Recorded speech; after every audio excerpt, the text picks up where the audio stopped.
खुले कक्षा पहली से 5वीं तक के स्कूल। ऑनलाइन ऑफलाइन दोनों मोड में चलेंगी क्लासेस। 3-3 घंटे की 2 शिफ्ट में होगी पढ़ाई। सीएम योगी आज सौंपेंगे पीएम सीएम आवास योजना के 5,51,000 लाभार्थियों को चाबी। लाभार्थियों से वर्चुअल संवाद भी करेंगे सीएम योगी। यूपी के पूर्व सीएम कल्याण सिंह का 13वें कार्यक्रम। सीएम योगी समेत कई मंत्री अलीगढ़ में होंगे शामिल। उत्तराखंड के सीएम और राज्यपाल भी कार्यक्रम में हो सकते हैं शामिल। यूपी और उत्तराखंड में आसमान से बरसती आफत। यूपी के कई जिलों में नदियों से आई बाढ़ से कई बीघा फसल बर्बाद। उत्तराखंड के चमोली में नीति घाटी में हुआ लैंडस्लाइड। लोगों ने भागकर बचाई जान। मथुरा में श्री कृष्ण जन्मभूमि विवाद की आज होगी सुनवाई। इस मामले को लेकर कोर्ट में 5 याचिकाएं दर्ज। 13.37 एकड़ भूमि को लेकर है पूरा विवाद। सिविल जज सीनियर डिवीजन की अदालत में होगी सुनवाई।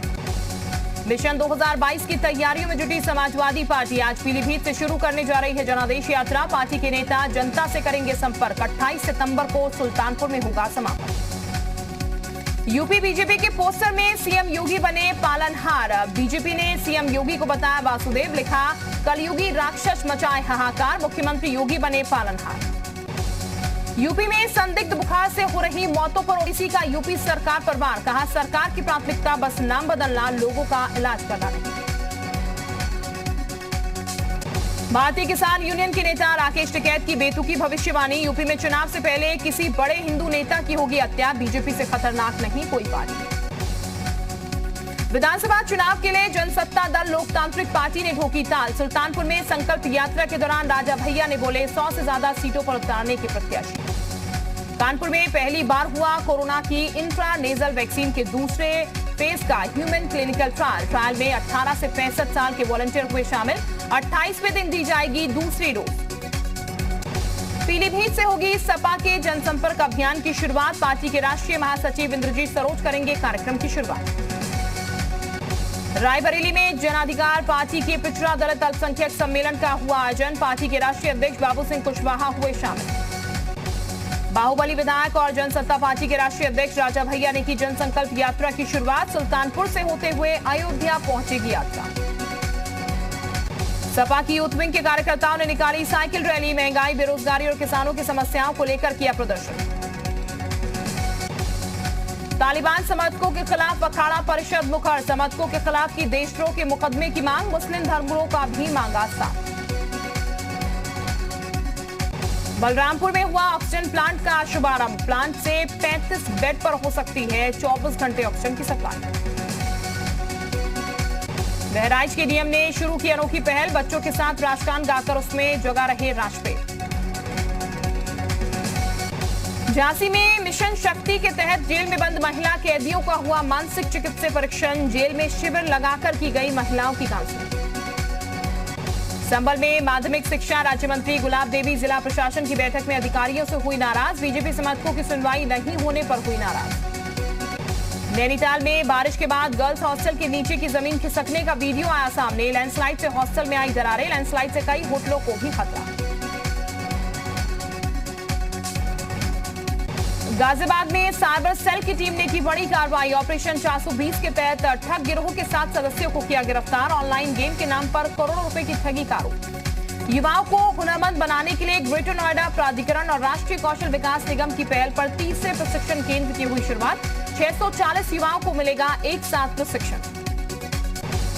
कन्नौज के डीएम ने टीबी से ग्रस्त 5 बच्चों के इलाज का उठाया बीड़ा। लेखपाल को लगातार निगरानी कर बच्चों की रिपोर्ट देने के निर्देश दिए गए। ललितपुर में सामुदायिक स्वास्थ्य केंद्र की बदहाल व्यवस्थाओं की तस्वीरें आई सामने। लाइट नहीं होने की वजह से गर्मी से परेशान मरीज। टॉर्च की रोशनी में होता है इलाज। सीएमओ ने कही जांच की बात। मुजफ्फरनगर में युवती ने प्रेमी और उसके साथी पर लगाया रेप का आरोप। वीडियो वायरल करने की धमकी देने का भी आरोप। पुलिस ने मुकदमा दर्ज कर मामले की जांच की शुरू। प्रयागराज में घर में घुसकर की गई बुजुर्ग की हत्या। बुजुर्ग को मारी गई गोली। मामले की जांच में जुटी पुलिस।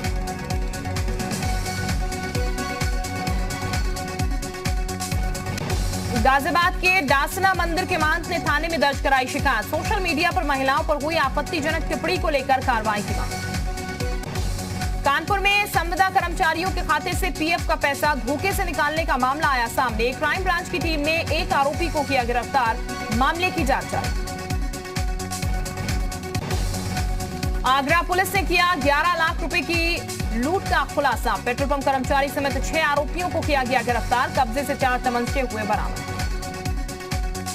आजमगढ़ में सर्विलांस टीम ने बरामद किए गुम हुए 11 मोबाइल फोन। लगातार मिल रही शिकायतों के बाद एसपी ने चलाया था अभियान।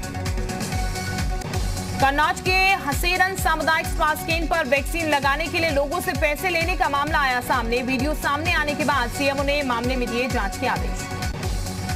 हरदोई में 7 साल की बच्ची के साथ छेड़छाड़ का मामला आया सामने। पुलिस ने परिजनों की शिकायत कर मामला दर्ज कर आरोपी युवक को गिरफ्तार किया।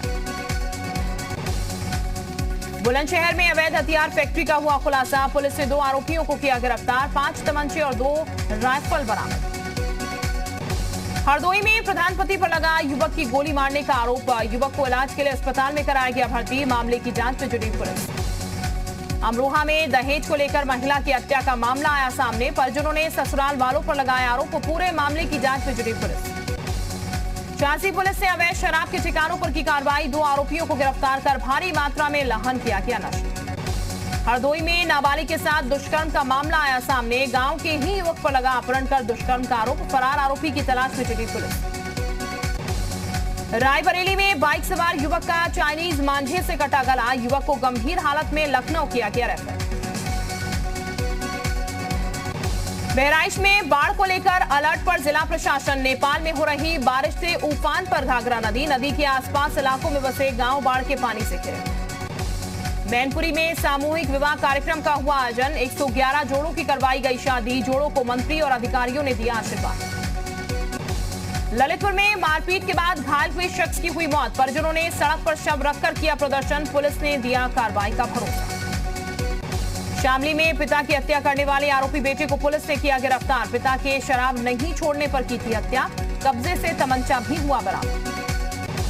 बांदा में उद्योग विभाग के कार्यरत पूर्व डिप्टी कमिश्नर को पुलिस ने किया गिरफ्तार। भ्रष्टाचार के आरोप में किया गया गिरफ्तार। सुल्तानपुर में घर में बक्से में बंद मिला बच्ची का शव। पिता ने लगाया चाचा पर हत्या का आरोप। शव को कब्जे में लेकर मामले की जांच में जुटी पुलिस। देहरादून में एसटीएफ ने इंटरस्टेट आर्म डीलर के सरगना फैज खान को किया गिरफ्तार। 2 पिस्टल और 2 तमंचे किए बरामद। अपनी 12 सूत्रीय मांगों को लेकर धरने पर बैठी आशा वर्कर्स ने खटीमा में मुख्यमंत्री कैंप कार्यालय का किया कूच। प्रशासन के रोकने पर तहसील के बाहर किया प्रदर्शन। अल्मोड़ा में कुमाऊं मंडल विकास निगम के कर्मचारियों का आंदोलन। 12 सूत्रीय मांगों को लेकर किया कार्य बहिष्कार। सरकार के खिलाफ की नारेबाजी। टिहरी में आशा वर्कर्स ने किया डिप्टी सीएमओ का घेराव। सीएमओ कार्यालय के सामने दिया धरना। कहा मांगे पूरी ना होने तक जारी रहेगा आंदोलन। चमोली में नंदा देवी लोकजात की हुई शुरुआत। 13 सितंबर को बालापाटा बुग्याल में होगा देवी की यात्रा का समापन। 5 सितंबर को मुजफ्फरनगर में होगा किसान महापंचायत की तैयारी हुई तेज। जशपुर में बीके कार्यकर्ता बना रहे रणनीति। जशपुर में निजी अस्पताल में मरीज की मौत के बाद परिजनों ने किया हंगामा। डॉक्टरों पर लगाया लापरवाही का आरोप। पुलिस ने तहरीर के आधार पर की कार्रवाई करने की बात। हल्द्वानी में मंडरा रहा है पेयजल का संकट। 2 इलाकों में मोटर खराब होने की वजह से पेयजल सप्लाई ठप। जनता ने लगाया जाम। उधम सिंह नगर में सीएम का घेराव करने जा रहे ग्राम प्रधानों को पुलिस ने हिरासत में लिया। अपनी मांगों को लेकर ग्राम प्रधान कर रहे हैं प्रदर्शन। देश में वैक्सीनेशन का रिकॉर्ड टूटा। एक दिन में 1 करोड़ 30 लाख से ज्यादा डोज लगाई गई। 5 दिन पहले बना रिकॉर्ड ध्वस्त। स्वास्थ्य मंत्री ने ट्वीट कर दी जानकारी।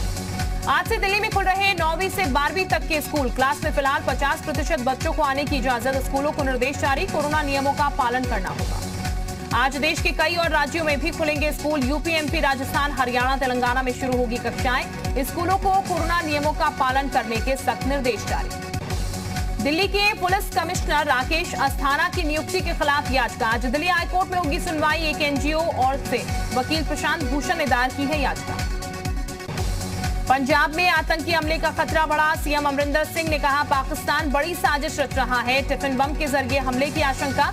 किसान आंदोलन को भी बनाया जा सकता है निशाना। पंजाब पुलिस ने 2 आतंकियों को भी पकड़ा। दोहा में तालिबान के राजनीतिक प्रमुख और भारतीय राजदूत के मुलाकात बैठक में भारत ने कहा हमारे खिलाफ ना हो अफगानिस्तान की जमीन का इस्तेमाल। अफगानिस्तान में फंसे भारतीय नागरिकों की सुरक्षा और जल्द वापसी को लेकर भी हुई चर्चा। अफगानिस्तान में रह रहे 25 भारतीयों की एनआईए कर रहा तलाश। सभी 25 भारतीयों के संबंध आईएसआईएस से होने का शक। अमेरिका समेत नाटो के देश ने तालिबान के सामने किया सरेंडर। जबीउल्लाह मुजाहिद ने कहा, अमेरिका की हार दूसरे आक्रांताओं के लिए बड़ी सीख। तालिबान के नाम से डरे हुए हैं नाटो के देश। अलकायदा के आतंकियों से भी है उन्हें खतरा। यूरोप में 9/11 जैसे हमले की आशंका। अफगानिस्तान में मौजूद है आईएस के 2000 खूंखार आतंकी। अमेरिका ने किया सनसनीखेज खुलासा, अफगानिस्तान में छिड़ सकते हैं नई जंग। अमेरिका के मुताबिक अफगानिस्तान में आतंकी संकटों के बीच हो सकती है लड़ाई। आईएस के निशाने पर काबुल एयरपोर्ट। अफगानिस्तान के पूर्व राष्ट्रपति अमरुल्लाह सालेह का अमेरिका पर तंज। ट्वीट कर कहा, एक सुपर पावर मिनी पावर बनना चाहता है तो ठीक है। अमरुल्लाह सालेह ने कहा, अमेरिका फौज के जाने से अफगानिस्तान कहीं नहीं जाएगा। लोग तालिबान का राज नहीं चाहते। तालिबान ने काबुल संकट के लिए अशरफ गनी को बताया जिम्मेदार। कहा, लौटाना होगा सारा पैसा। पूर्व राष्ट्रपति पर बहुत सारा पैसा लेकर भागने के आरोप। तालिबान के प्रवक्ता सुहेल शाहीन ने कहा, पूर्व राष्ट्रपति ने अचानक सरकार छोड़कर की थी गलती। सत्ता के शांतिपूर्ण हस्तांतरण की उम्मीद कर रहा था तालिबान। अफगानिस्तान में भारत से हथियार सप्लाई की डिटेल खंगाल रही है आईएसआई। सूत्रों के हवाले से खबर, रडार पर है कई अफगान सैनिक और अधिकारी। अफगान के एनडीएस अधिकारियों पर नजर रखे हुए हैं आईएसआई। भारत ने किन चैनलों से हथियार गोला बारूद मंगवाने की डिटेल चाहती है पाकिस्तानी खुफिया एजेंसी। अफगानिस्तान में भारत की जगह लेने की कोशिश में पाकिस्तान। तालिबान के आने से 50% बड़ा व्यापार। चीन के पैसे से बनाए हाईटेक मार्केट। अफगानिस्तान में जांच के घेरे में आए आईएसआईएस के से जुड़े 25 भारतीय संदिग्धों की गतिविधियों पर खुफिया एजेंसी की नजर। पाकिस्तान अफगानिस्तान सीमा के पास होने की खबर। एनआईए ने की पाकिस्तानी आतंकी मुंसिफ की पहचान, जो लगातार सोशल मीडिया पर रहता है एक्टिव। ऑनलाइन भर्ती में भी शामिल। अफगानिस्तान में खड़ा हुआ जीवन रक्षक दवाइयों का संकट। बच्चों को नहीं मिल पा रही हैं दवाइयां। 10 मिलियन से ज्यादा मासूमों को तुरंत चाहिए मानवीय मदद। अफगानिस्तान संकट पर यूनिसेफ की रिपोर्ट में हुआ खुलासा। बच्चों को उनके अधिकारों से किया गया पूरी तरह वंचित। स्वास्थ्य और पोषण का नहीं रखा जा रहा है ख्याल। अफगानिस्तान में जारी रहेगी क्रिकेट। पहले से तय कार्यक्रमों को लेकर तालिबान का फरमान। तय शेड्यूल के मुताबिक होंगे मैच।